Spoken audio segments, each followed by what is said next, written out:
to set up and get right. So there's a quicker way that we can do it, okay?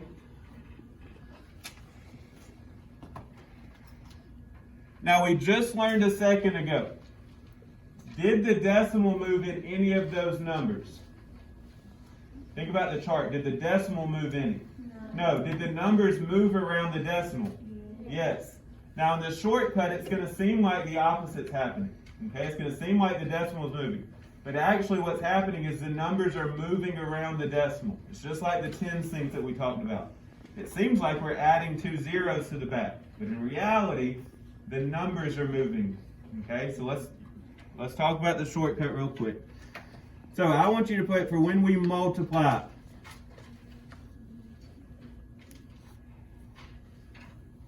We move the decimal to the right.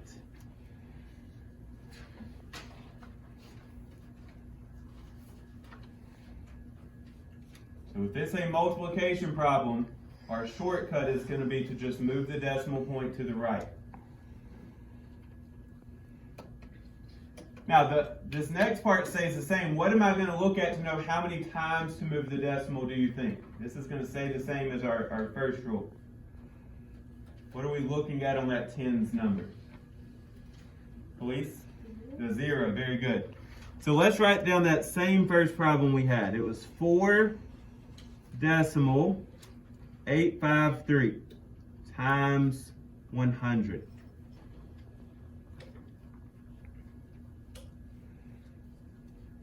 Now, Kamorian, since we're multiplying, we just wrote down that moves it to the what?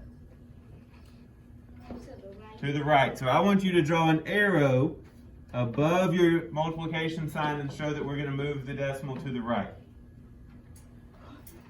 Now, on this problem, Savannah, how many times to the right are we going to move?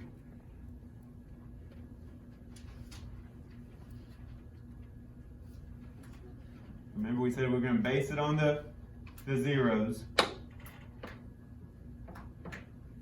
Jordan? Twice. So underline those 2 zeros. Okay. So what I'm going to do is I'm going to grab that decimal and I'm going to move it once and twice and put it right there. So my final answer is going to be 485.3. Now flip back and look at our first page. Is that the same answer we got on the place value chart? Yes.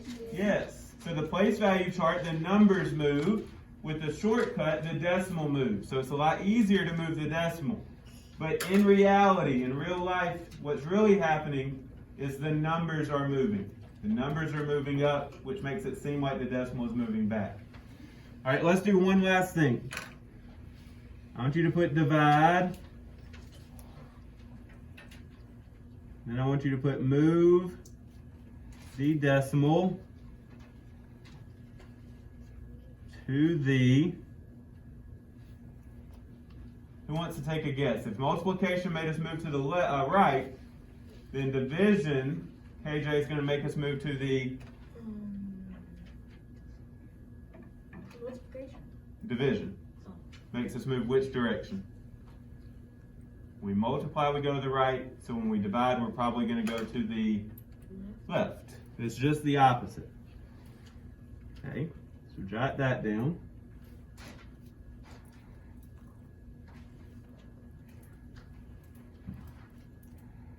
Okay, let's use that same problem from the front side.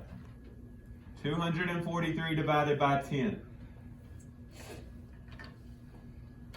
Now we already know that we're going to move to the left, so let's use that arrow to show that. But on this problem, police, how many times to the left are we going to go? Just once, because there's only 1 0.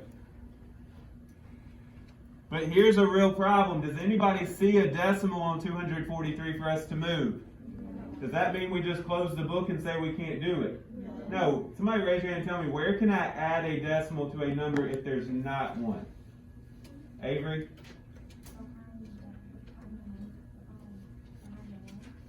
Behind the ones. Very good, because that's where the decimal would be. So we can always add a decimal